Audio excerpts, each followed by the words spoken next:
Buonasera, benvenuti a questa edizione del nostro telegiornale. Vediamo subito i titoli. Impianto di chip di nuova generazione. Il ministro Urso annuncia 5 miliardi di investimenti e 3.000 assunzioni. Novità anche sull'ex Bluetech, confermata la cessione al gruppo Pelligra.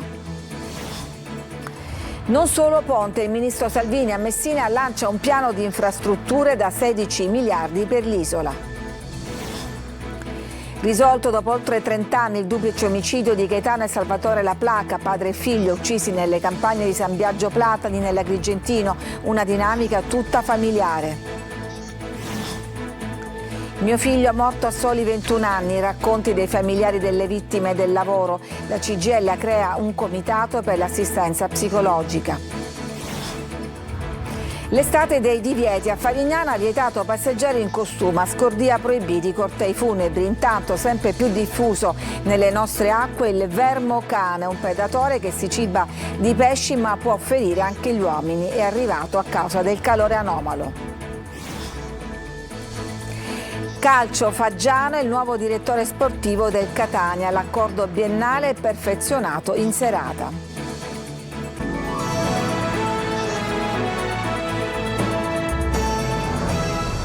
Dunque, come avete sentito dai titoli, nuovi investimenti nell'Etna Valley. Alla ST si produrranno dei microchip green, cioè più potenti ma anche più efficienti. L'annuncio è del ministro del Made in Italy Urso e anche l'Europa ci crede. Simona Mazzone. Dalla polvere di silicio al microprocessore, un viaggio che ha reso Catania il più importante polo di sviluppo a livello mondiale nella microelettronica e che diverrà il più grande nel settore del fotovoltaico in Europa. Siamo all'ST Microelectronics che conta solo a Catania più di 5.300 dipendenti, oltre 50.000 nel mondo nelle sue 50 sedi tra produttive e non. La notizia di 2 miliardi di euro dall'Italia approvati dalla Commissione europea è stata ufficializzata in sede dal ministro del Made in Italy Urso insieme alla vicepresidente della Commissione europea Vestager per aumentare competenze e talenti con 3.000 assunzioni annunciate ma destinati anche al nuovo impianto manufatturiero di carburo di silicio. Noi a fine anno, nel corso di questo 2024, raggiungeremo investimenti nella microelettronica pari ad oltre 10 miliardi di euro e ciò faranno dell'Italia uno dei paesi più significativi e competitivi a livello europeo. È previsto un investimento pluriennale di 5 miliardi di euro che serviranno anche per realizzare il Silicon Campus con la principale linea di produzione a Catania. Combina soldi pubblici, quindi soldi dei contribuenti, e un investimento privato molto importante. Dimostra come possa sviluppare un processo che va dalla polvere fino ai chip che vanno nelle vostre autovetture. Investimenti quelli annunciati che nel giro di alcuni anni si tradurranno in assunzioni, in posti di lavoro, invertendo così la fuga dei cervelli. Lo ha assicurato Trantino nel consueto appuntamento con il sindaco di Catania. Sentiamo. Questo considerevole, anzi considerevole forse anche un minimizzare investimento di ST Microelectronics ci proietta nel futuro, perché noi stiamo parlando solo di tecnici laureati, ma è chiaro che la dimensione poi di assunzionale sarà molto più ampia. Però se noi pensiamo che 3.000 tecnici significa 3.000 ingegneri elettronici, sono un numero che non potrà mai essere assorbito solo dai laureati nelle università meridionali, possiamo comprendere come questo può essere l'inizio di un ritorno, non solo di un ritorno, ma anzi di una immigrazione al contrario. Questo significa adesso cominciare a lavorare sui nostri giovani mettendoli in connessione con l'università, e questa è una cosa che come Comune abbiamo già attivato dall'inizio per far comprendere quali prospettive di sviluppo ci sono sul nostro territorio. È insomma una tappa che ci spinge verso quel traguardo positivo su cui però dobbiamo lavorare per i tanti problemi che non nascondiamo ci sono ancora a Catania. Tra le novità anche la cessione dell'ex Bluetech di Termini Imerese al gruppo Pelligra. L'azienda del presidente del Catania conferma tutti gli accordi presi. Marco Carli. Termini Imerese e la sua area, cuore pulsante della nuova industria italiana. Anche di questo ha parlato il ministro del Made in Italy Adolfo Urso oggi a Catania dopo la notizia della sottoscrizione dell'accordo di cessione dell'ex Bluetech alla Pelligri Italia Holding. Il piano della società dell'imprenditore italo-australiano, che si è aggiudicato l'area con un'offerta di 8,5 milioni di euro, prevede anche l'assunzione di almeno 350 dipendenti ex Bluetech attualmente in cassa integrazione e investimenti per la riqualificazione dell'area. In Sicilia dunque 3 poli di avanguardia: chimica green tra Gela e Priolo, industria produttiva Termini Imerese e microelettronica nell'Etna Valley. Nascerà un polo industriale che potrà utilizzare appieno anche il porto commerciale di Termini Imerese e l'interporto che ne è connesso, e quindi in quella parte della Sicilia, appunto attorno a Termini Imerese, rinascerà l'industria italiana. Non tarda ad arrivare anche la nota della società di Pelligra. La sottoscrizione del contratto di cessione del ramo d'azienda rappresenta un ulteriore passo avanti per il futuro di Termini Imerese, scrive il gruppo. Rispettiamo gli impegni presi con le istituzioni e le organizzazioni sindacali. Il piano, prosegue la nota, è in grado di valorizzare l'area di Termini Imerese con un importante investimento che offrirà opportunità di lavoro per le future generazioni. Pelligri Italia, si legge ancora, ribadisce di essere pronta a un confronto proficuo per la messa a terra di un hub che sia in grado anche di attrarre nuovi investimenti. È importante avere tempi certi, dicono i sindacati. Oltre al passaggio dei 350 lavoratori verso l'assegnatario del bando, sottolineano, serve chiarire le modalità per dare copertura ai restanti lavoratori che non transiteranno o che sono vicini al pensionamento. E annunci di investimenti arrivano anche da un'altra parte dell'isola. A Messina c'è stato il ministro Salvini. Francesco Triolo. Un piano di infrastrutture da 16 miliardi per la Sicilia, non solo ponte ma anche strade e ferrovie, al centro della visita del ministro Matteo Salvini oggi a Messina. Naturalmente attenzione focalizzata al ponte sullo Stretto, e sono stati illustrati quelli che secondo Salvini saranno i passaggi da qui alla fine dell'anno, ma il ministro si è soffermato anche su quelle che saranno le opere a corollario del ponte, quelle opere che dovranno servire a collegarlo con la Sicilia e la Calabria in maniera funzionale. Tutte le infrastrutture che stiamo progettando, finanziando e operando in tutta la Sicilia, 40 miliardi, perché il ponte da solo non risolverebbe i problemi di nessuno. Invece l'alta capacità, il potenziamento delle ferrovie fra Palermo, Catania e Messina, le autostrade fra Palermo, Catania e Messina, lavoro sui porti, sugli aeroporti, la progettazione dell'alta velocità da Salerno a Reggio Calabria, i lavori sulla statale 106 in Calabria, sulla 2, la trasversale delle Serre, i lavori a Gela, a Ragusa, la Palermo-Trapani, la strada degli scrittori. Stiamo investendo sulla terra siciliana una quantità di denari che non penso abbiano precedenti dal dopoguerra ad oggi. Parole anche per gli espropriandi, gli indennizi saranno adeguati, ha detto Salvini, ricordando come anche in altre città come Roma e Milano si stia lavorando ad opere importanti come le metropolitane che hanno un impatto forte sul tessuto cittadino. Veniamo adesso alla cronaca. Un duplice omicidio risolto oltre 30 anni dopo, con dinamiche tutte familiari. Davide Sardo. 3 persone sono indagate dalla Procura di Agrigento nell'ambito dell'inchiesta coordinata dal procuratore aggiunto Salvatore Vella sul duplice omicidio di Gaetano e Salvatore La Placa, padre e figlio, uccisi il 14 ottobre del 92 nelle campagne di San Biagio Platani, il paese degli Archi di Pane. Il reato di concorso in omicidio si contesta a Luigi Costanza, 77 anni, residente a Comitini, Carmela La Placa, 56 anni, residente a Santo Stefano Quisquina, e Rosalba La Placa, 67 anni, residente a San Biagio Platani. Carmela e Rosalba La Placa, figlie di Gaetano e sorelle di Salvatore, sarebbero state le mandanti del duplice omicidio. Luigi Costanza sarebbe l'esecutore materiale. I carabinieri, lanciati dalla procura, hanno eseguito delle perquisizioni tra Comitini, Santo Stefano di Quisquina e San Biagio Platani. Carmela e Rosalba La Placa avrebbero coltivato l'intenzione di uccidere il padre Gaetano a fronte di contrasti familiari degenerati con l'allontanamento dall'abitazione del marito di una delle figlie, quindi il genero del padre. L'omicidio sarebbe stato commissionato a Luigi Costanza, pagandolo 50 milioni di lire ricavati dalla riscossione di buoni fruttiferi intestati alla vittima, e poi con una jeep e dei cani da caccia. È stata operata stamattina la bimba di 3 anni che lo scorso 23 maggio è stata accoltellata, così come il fratellino di 6 e la mamma dal padre. I medici di chirurgia plastica dell'ospedale civico le hanno rimesso a posto la frattura provocata dai fendenti inferti con un coltello da cucina dal papà. La piccola, dopo l'operazione, è stata riportata in rianimazione. La prognosi resta infatti ancora riservata. Sta meglio, ma è ancora ricoverato il fratellino che ha subito 2 delicati interventi chirurgici. Dopo i funerali di Angelo Onorato resta ancora un mistero la morte dell'imprenditore. Gli inquirenti chiedono di spegnere i riflettori per lavorare su alcune piste. Maglio Viola. Prende in maniera decisa una strada nuova l'indagine sulla morte dell'imprenditore palermitano Angelo Onorato, trovato cadavere nel suo SUV sabato pomeriggio in via Ugo La Malfa, proprio a Palermo, una strada che costeggia il raccordo autostradale in direzione Trapani.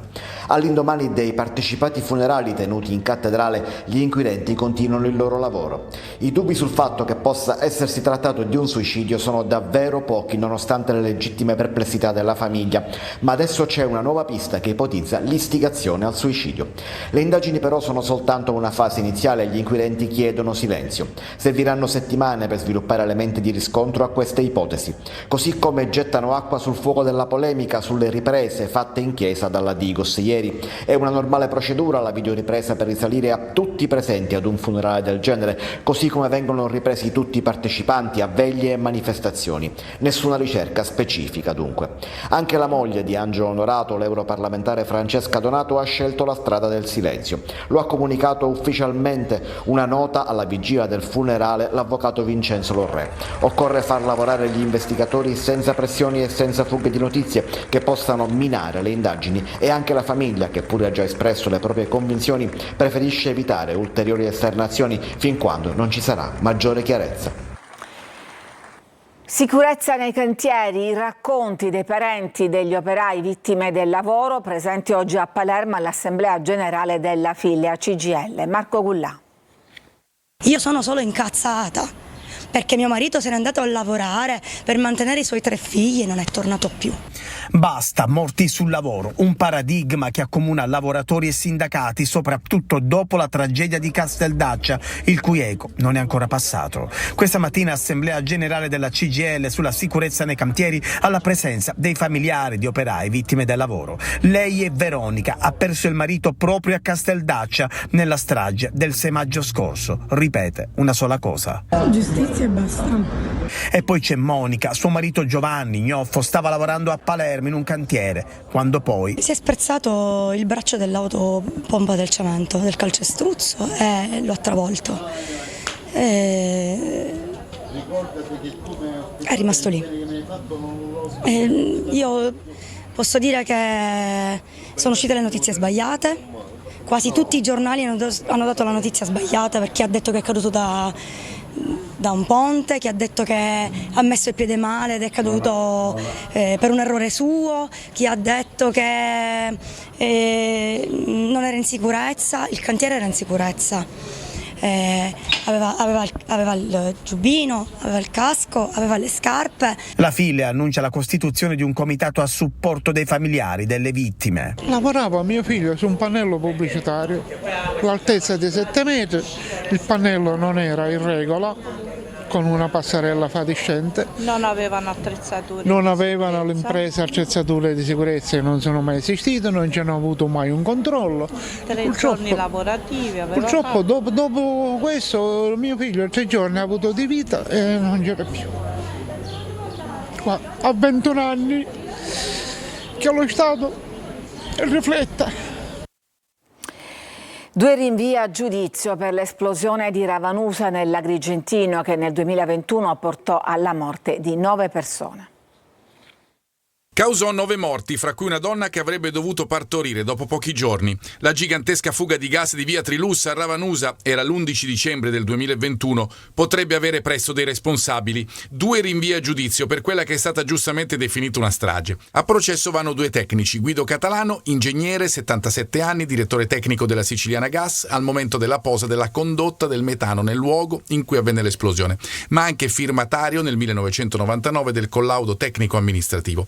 e Carmelo Burgarello, 88 anni, responsabile tecnico dell'impresa incaricata dalla committente Siciliana Gas di eseguire i lavori di messa in posa della tubazione. A deciderlo è stato il GUP del Tribunale di Agrigento Giuseppa Zampino, che ha accolto la richiesta del procuratore aggiunto Salvatore Vella.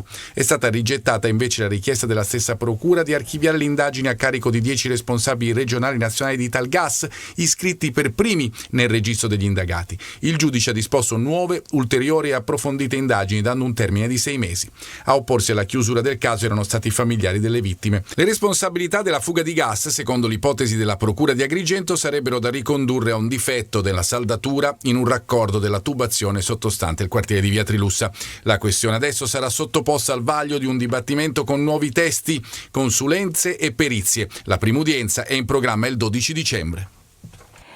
La Sicilia è già presa d'assalto dai turisti. In vista della bella stagione arrivano le prime ordinanze dei sindaci. A Favignana, vietato girare in costume, Scordia dice no ai cortei funebri. L'estate si avvicina e le città si riempiono di turisti. Una bella notizia per chi lavora nel comparto, ma non sempre chi è in vacanza rispetta le regole, soprattutto quelle del buonsenso. E così ogni anno fioccano le ordinanze dei sindaci per regolare il tutto. Nei centri storici vicini al mare non è raro vedere gente che gira in costume, un comportamento poco rispettoso e vietato in molti comuni. A Favignana, meta turistica delle Egadi, il sindaco Francesco Forgione ha già firmato l'ordinanza. Chi gira a torso nudo o in costume sarà multato. Sanzione che va da 25 a 150 euro. La richiesta è una: rispetto per gli spazi pubblici. Ma a Scordia, nel catanese, la multa è molto più salata. Dovrà pagare dai 3.000 ai 5.000 euro chi non rispetta il divieto sui cortei funebri, imposto per evitare incidenti a pedoni e disagi al traffico veicolare. E poi c'è la candidata a regina delle ordinanze di questa estate, quella che regolamenta l'uso dell'acqua. Si prospetta infatti una stagione calda, dove a piovere saranno le ordinanze. Intanto c'è chi si prepara a raggiungere la prossima fermata, quella delle vacanze. Ma prima di viaggiare, informatevi sulle ordinanze. Ci fermiamo, c'è una pausa per la pubblicità, torniamo poi con altre notizie. Parleremo tra l'altro del nuovo predatore del mare, il vermocane. A tra poco.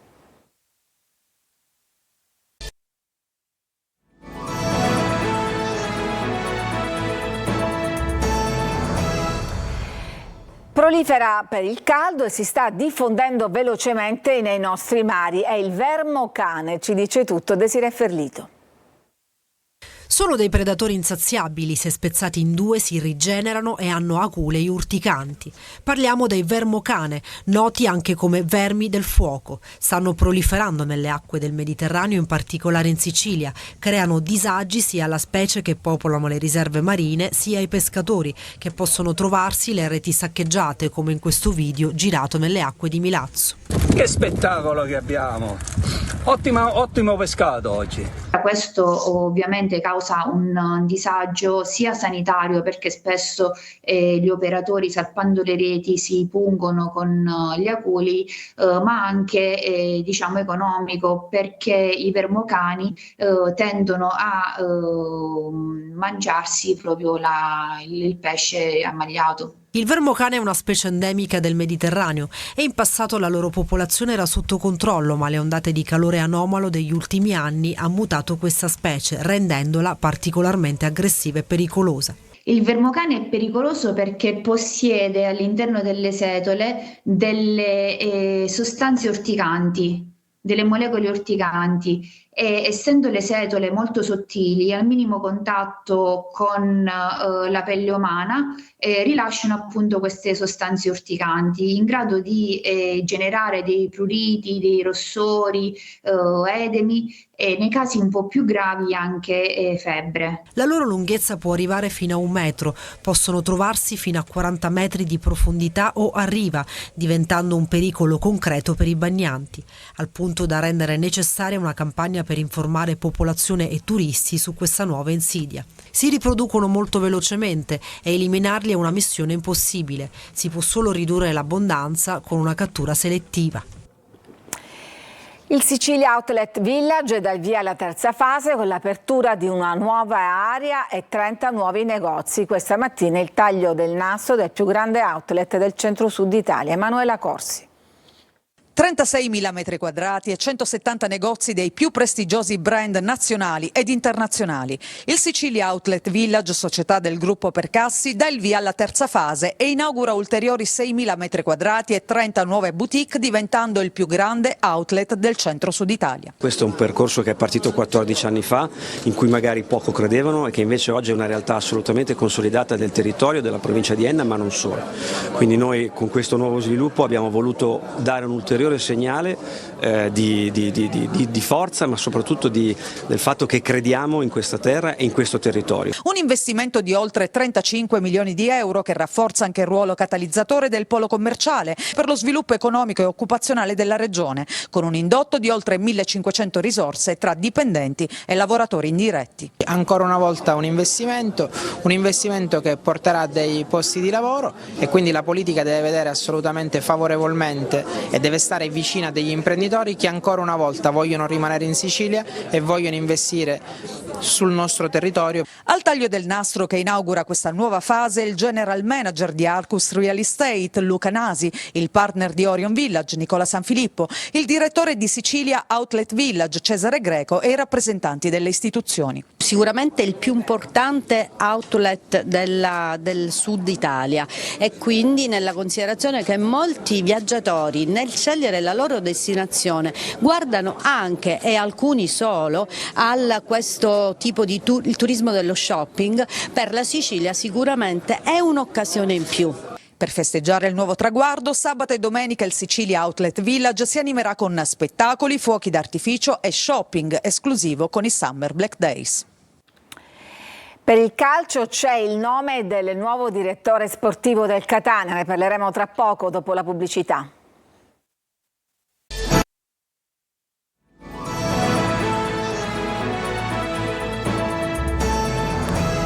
E siamo al calcio, dunque è stato firmato l'accordo biennale per il nuovo direttore sportivo del Catania Calcio, è Faggiano. Vediamo il servizio. Stringe i tempi il Catania nella pianificazione della prossima stagione. Il primo importante tassello da mettere era quello del direttore sportivo. Il nome era risaputo, ma adesso è arrivata l'ufficializzazione. Si tratta di Daniele Faggiano, che si lega alla società rossazzurra sino al 30 giugno del 2026 con opzione per la stagione successiva. La prossima settimana la conferenza stampa di presentazione. Il dirigente di Copertino in Puglia, classe 1978, si è formato alla scuola di Giorgio Perinetti. Nel 2012 diventa direttore sportivo del Trapani, club con cui vince il campionato di Lega Pro Prima Divisione, sfiorando nel 2015-2016 una storica promozione in Serie A ai playoff contro il Pescara. Dopo Trapani, l'esperienza di Palermo e poi l'altro grande ciclo della sua carriera. Diventa DS del Parma in Lega Pro, dove nel giro di 2 anni ottiene prima la promozione in Serie B e poi in Serie A. Resta in Emilia anche nelle 2 annate successive, ottenendo un 14° e un 11° posto. E infine la parentesi genovese, prima alla Genova e poi alla Samp. Esperienze non esaltanti, ma in cui lancia giocatori importanti come Scamacca, così come aveva fatto con Kulusevski e Destro. Adesso porta la sua esperienza a Catania, un importante passaggio compiuto dalla società in tempi rapidi, una società che ritrova dopo mesi la figura del direttore sportivo e da lì riparte per lanciare l'assalto alla prossima stagione. È tutto per questa edizione, grazie per averci seguito, vi auguro una buona serata.